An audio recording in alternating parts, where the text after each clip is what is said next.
ब्रह्मा गुरु विष्णु गुरुर्देवो महेश्वरः गुरु साक्षात् परब्रह्म तस्मै श्री गुरुवे नमः।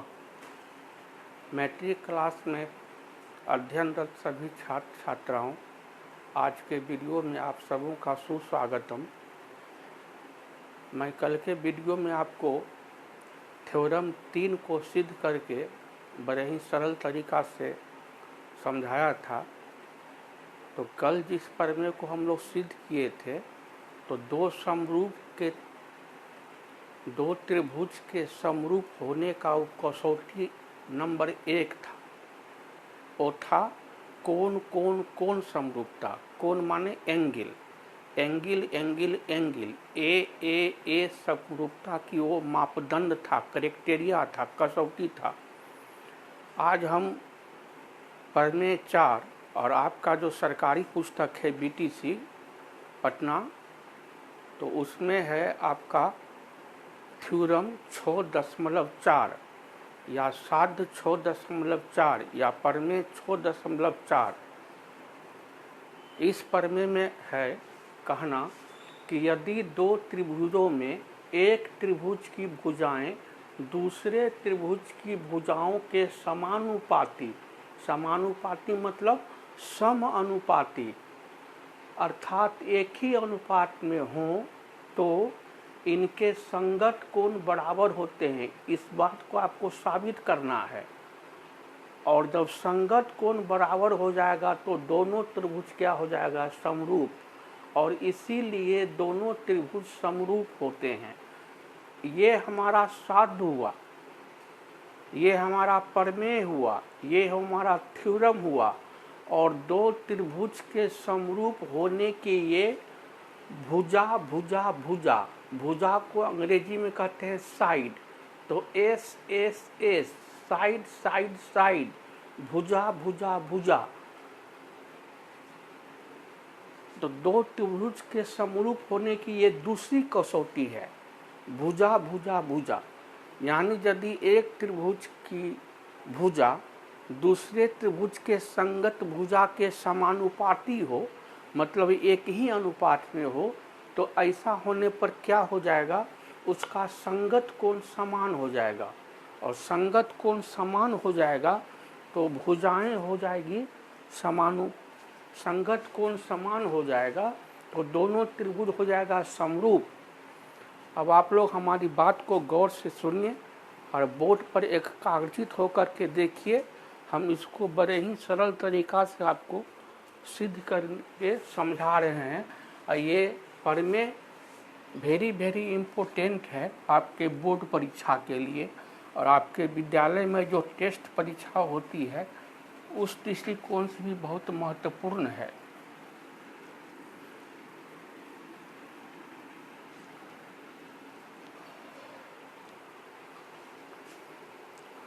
तो हम क्या किए, हम पहले दो त्रिभुज लिए।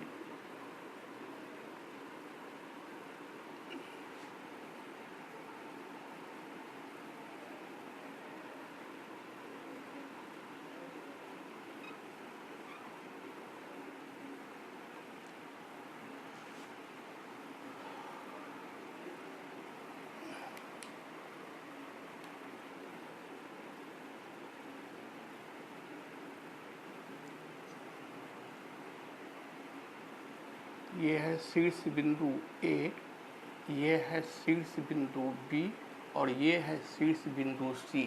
ये त्रिभुज ABC हुआ।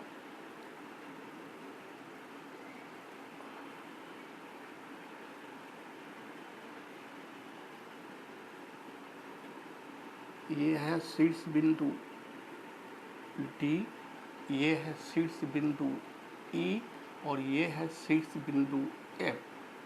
ये दूसरा त्रिभुज है DEF। इस दोनों त्रिभुज में क्या है कि भुजाएं समानुपाती है, दिया हुआ है। तो चूंकि ये रेखा गणित है तो हम इसको पढ़ेंगे मान करके। तो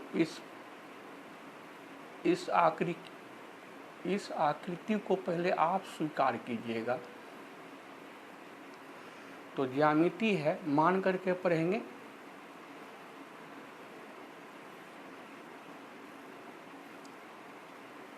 माना कि त्रिभुज ABC तथा त्रिभुज DEF में एक बात तो मान लेते हैं कि AB छोटा है संगत भुजा DE का, इसका मतलब हुआ छोटा है भुजा DE से। संगत भुजाएं समानुपाती है तो बाएं वाली भुजा AB का समानुपाती हो जाएगा बाएं वाली भुजा DE। ये नीचे वाली भुजा को आधार कहते हैं तो BC का ये आधार EF समानुपाती हो जाएगा।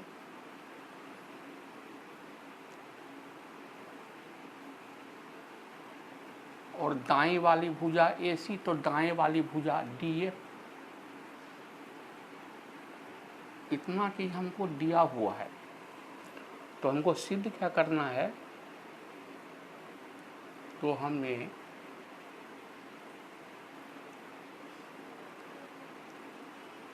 सिद्ध करना है कि हमको क्या सिद्ध करना है, तो कोण A का संगत कोण हो जाएगा D।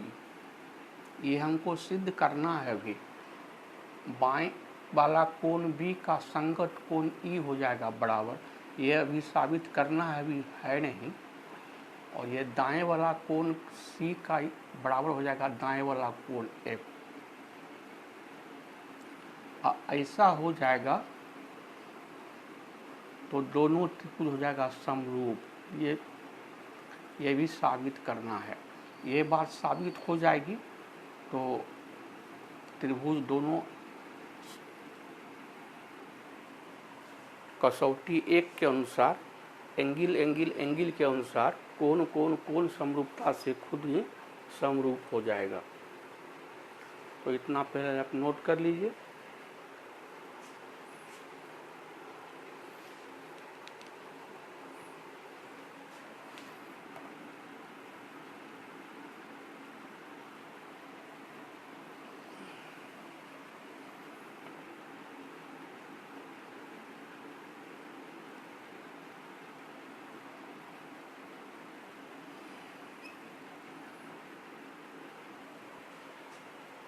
अब हम क्या करते हैं कि त्रिभुज DF के भुजा DE में AB बराबर काटते हैं हम,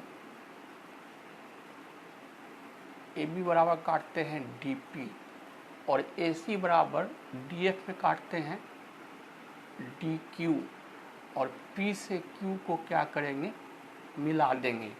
ये जो काम किए तो ज्यामिति है, ज्योमेट्री है, इसमें सिद्ध करने के लिए आकृति में फिगर में कुछ जोगाड़ लगाना होगा। तो रेखा गणित के भाषा में इसको बोलेंगे रचना, कंस्ट्रक्शन। तो क्या किए, त्रिभुज DEF में त्रिभुज DEF के भुजा DE में AB बराबर DP काटा, भुजा DF में AC बराबर DQ काटा तथा बिंदु P और Q को मिला दिया।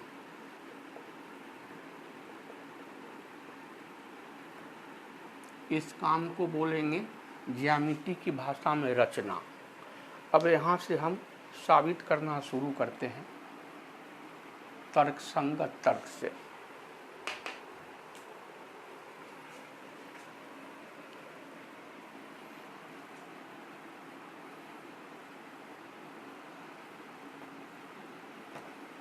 प्रमाण प्रूफ।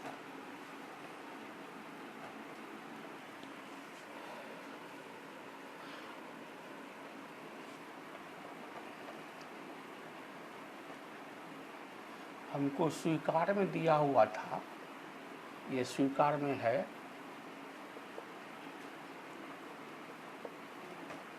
AB बट्टा डी ई बराबर ए सी बट्टा डी एफ, देखते हैं स्वीकार में दिया हुआ है।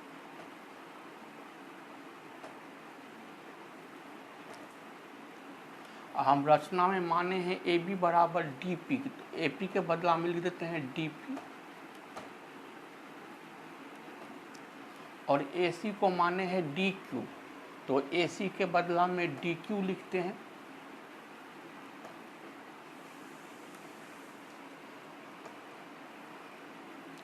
अब क्या करेंगे, इसको उल्टा देंगे,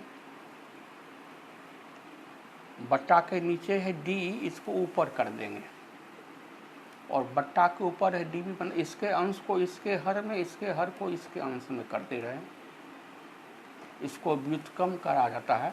वही काम में भी डी एफ ऊपर डी क्यू नीचे,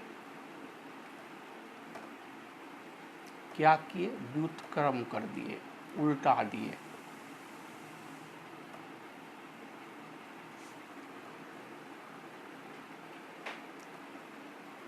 अब क्या करेंगे, इसमें भी एक घटाएंगे, अब बराबर के दाएं तरफ भी एक घटाएंगे। क्या किए, बराबर के दोनों तरफ एक घटा दिए।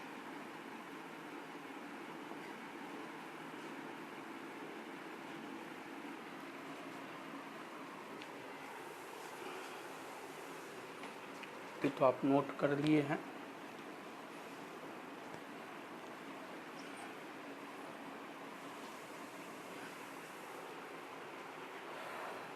अब इससे हम आगे बढ़ रहे हैं, इधर यहीं से इधर आ रहे हैं।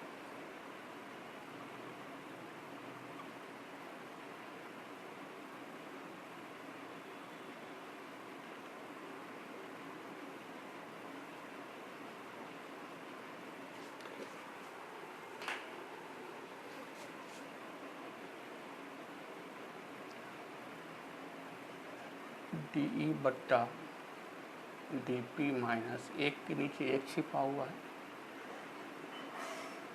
डी एफ बट्टा डी क्यू एक के नीचे एक छिपा हुआ है।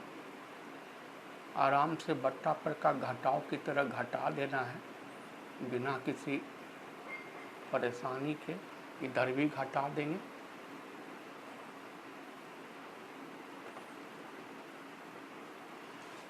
अब आप फिगर को देखिए, आकृति को देखिए।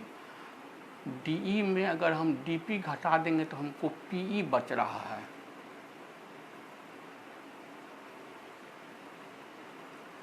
और यदि हम डीएफ में डीक्यू घटाते हैं तो हमको क्यूएफ बच रहा है।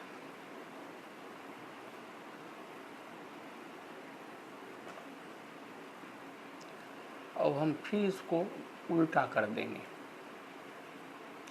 डीपी बट्टा पीई बराबर हो जाएगा डीक्यू बट्टा क्यूएफ। कैसे हो गया, इसी को उल्टा कर दिए।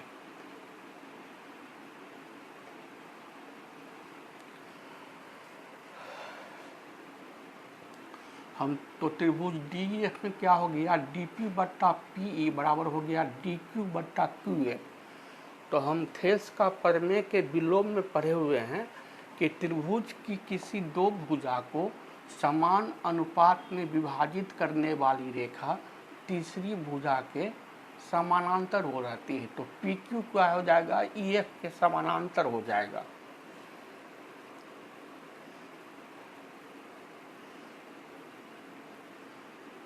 क्या हो गया, पी क्यू समानांतर हो गया ई एफ का, क्योंकि थेल्स के प्रमेय के विलोम से त्रिभुज की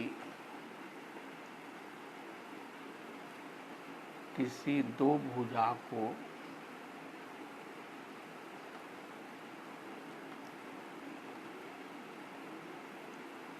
समान अनुपात में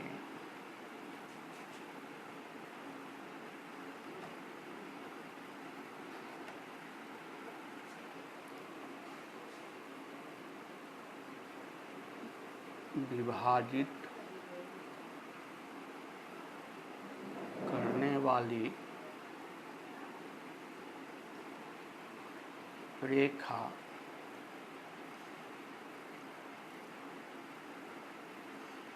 तीसरी भुजा के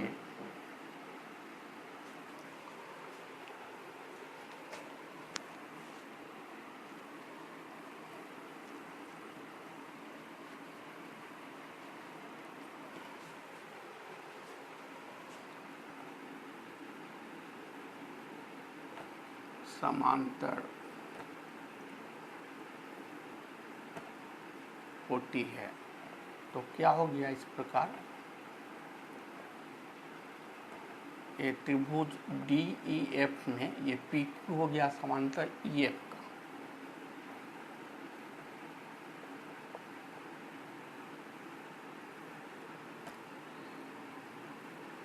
तो क्या हो जाएगा, ये कोण P और कोण E बराबर हो जाएगा कोण Q और कोण F बराबर हो जाएगा, क्योंकि ये संगत कोण है। अतः कोण P बराबर हो जाएगा कोण E, इसको समीकरण नंबर 1 कर लीजिए, और कोण Q बराबर हो जाएगा कोण F, इसको समीकरण 2 कर लीजिए। क्यों हो जाएगा, क्योंकि संगत कोण समान होते हैं।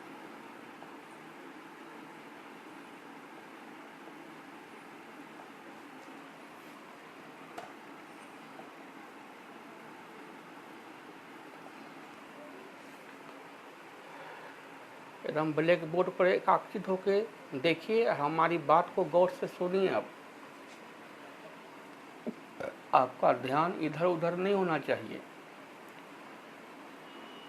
अब हम क्या करते हैं, त्रिभुज डी पी क्यू और त्रिभुज डी ई एफ में तुलना करते हैं। तो कोण P बराबर है कोण E का, कोण Q बराबर है कोण F का, और कोण D दोनों में है। ये छोटा वाला त्रिभुज पढ़ेंगे तब भी कोण D आएगा, ये बड़ा वाला त्रिभुज पढ़ेंगे तब भी कोण D आएगा, दोनों में उभयनिष्ठ है।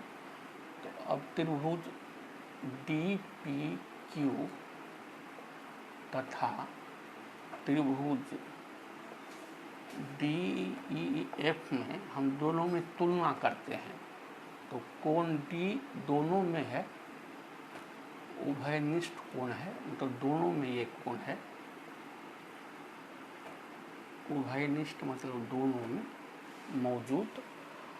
और कोण P बराबर कोण E, यहाँ समीकरण 1 में आया है हम,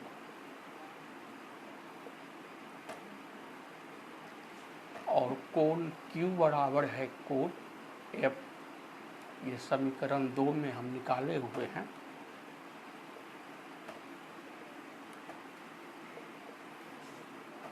तो क्या हो गया, दोनों त्रिभुज का संगत कोण समान है, कोण D समान है।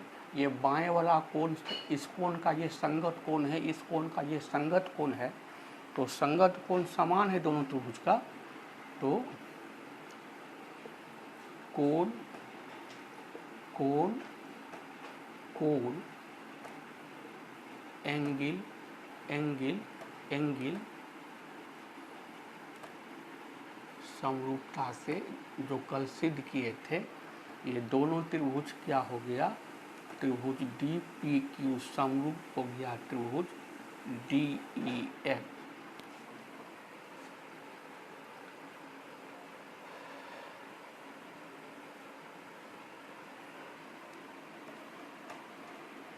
तो समरूप हो गया, तो भुजाएं क्या हो जाएगी, समानुपाती हो जाएगी।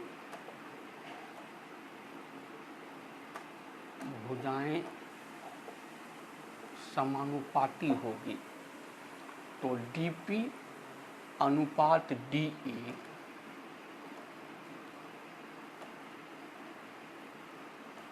बराबर हो गया पी क्यू अनुपात ई एफ।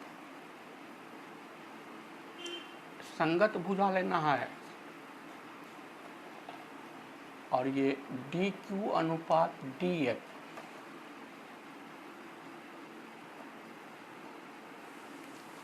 संगत भुजाएं समानुपाती हो जाएगी दोनों त्रिभुज की।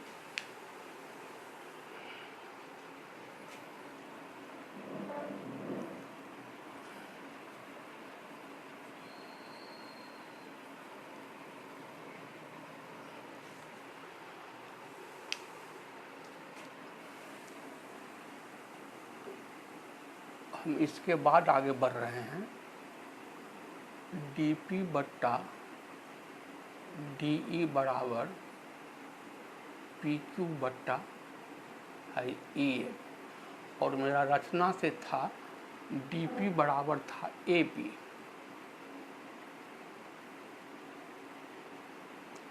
बराबर pq बट्टा e। हमको रचना में था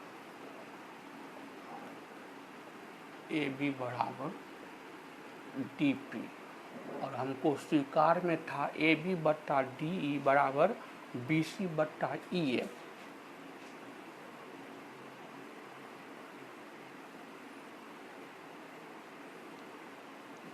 तो यहाँ तो DP के बदला में AB रखे, और AB बट्टा DE बराबर BC बट्टा EF बराबर AC बट्टा DF हमको स्वीकार में था लिखा हुआ।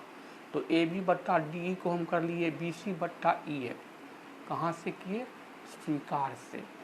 स्वीकार में हमको दिया हुआ था AB बट्टा DE बराबर BC बट्टा EF हमको दिया हुआ था, ये हमको स्वीकार में दिया हुआ था।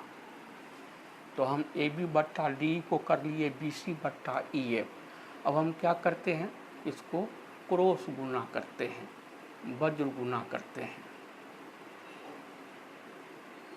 BC गुना EF बराबर PQ गुना EF, या BC बराबर PQ गुना EF। ये EF गुना है, बराबर के दाएं लाते हैं तो भागा मतलब बट्टा हो गया, EF में EF कट गया, हमको आ गया BC बराबर PQ। इसको आप समीकरण नंबर कर लीजिए 3।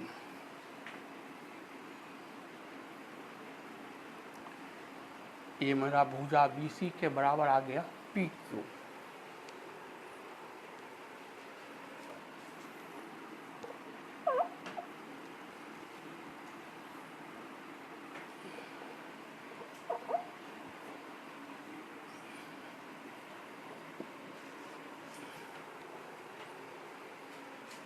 अब त्रिभुज ABC और त्रिभुज TPQ में तुलना करते हैं। अब त्रिभुज ABC तथा त्रिभुज DPQ में तुलना करते हैं। तो AB बराबर है हमको DP, हम रचना में माने हुए हैं, और BC बराबर हमको PQ आया समीकरण 3 में।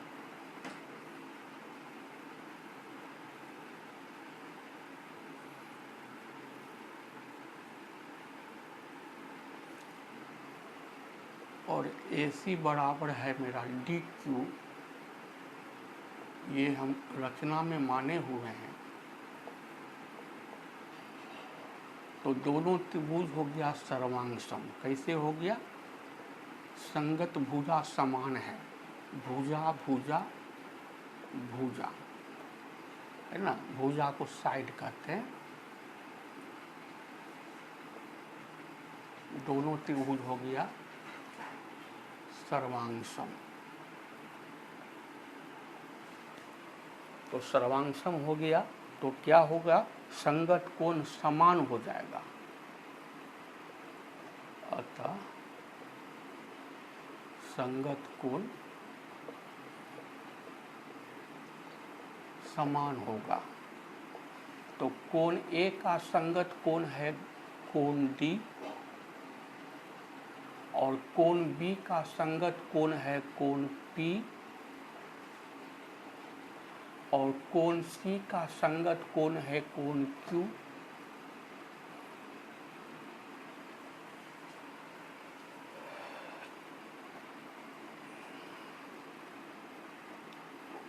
तो नंबर 3 तक गए हैं। ये समीकरण 4, ये समीकरण 5 कर लीजिए, ये समीकरण 6 कर लीजिए। और समीकरण 1, समीकरण 2, समीकरण 4, समीकरण 5 और समीकरण 6 से देखिए कोण P बराबर है कोण E और कोण B बराबर है कोण P, यानी कि कोण B कोण P कोण E बराबर है। कोण Q बराबर है कोण F और कोण C बराबर है कोण Q। तो कोण Q कोण F कोण C बराबर है। कहने का मतलब कि कोण B अब कोण E के बराबर हो गया, कोण C कोण F के बराबर हो गया, कोण A कोण D के बराबर हो गया।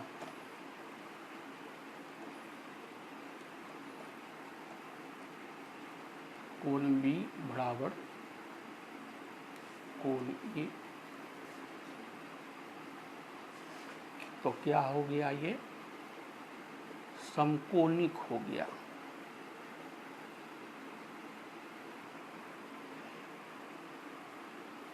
अतः त्रिभुज ABC समरूप हो गया त्रिभुज DEF, और यही बात हमको साबित करना था, जो साबित हो गया।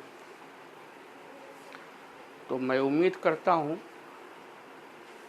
एकाग्रचित होकर के आप लोग मेरी बात को सुन रहे होंगे और ब्लैक बोर्ड पर ईमानदारी से अवलोकन कर रहे होंगे। तो इस प्रमेय को सिद्ध करने में आपको अब दिक्कत नहीं होगी, परंतु हमारी अपील है आप सबों से कम 5 बार इसको प्रैक्टिस जरूर कर लीजिएगा। और एक अपने पास में फेयर कॉपी रखिए, उस फेयर कॉपी में ज्योमेट्री के टोटल प्रमेय को आप बड़े ही सुंदर हैंडराइटिंग में और सही फिगर के साथ नोट करते चलिए। आप लोग मैट्रिक क्लास के विद्यार्थी हैं, विद्यार्थी का मतलब तो आप समझते ही हैं, क्योंकि आप 5वीं कक्षा में संधि और संधि विच्छेद जरूर पढ़े हुएगा हिंदी व्याकरण में। विद्या जोर अर्थी होता है विद्यार्थी, विद्या को चाहने वाला। आप विद्यार्थी हैं, आपकी चाहत होनी चाहिए केवल विद्या अर्जित करना, ज्ञान हासिल करना, और ज्ञान हासिल होगा आपको करत करत अभ्यास ते जरमती होत सुजान, रसरी आवत जात थे सिल पर परत निशान। इसलिए आपको निरंतर अभ्यास करते रहना होगा।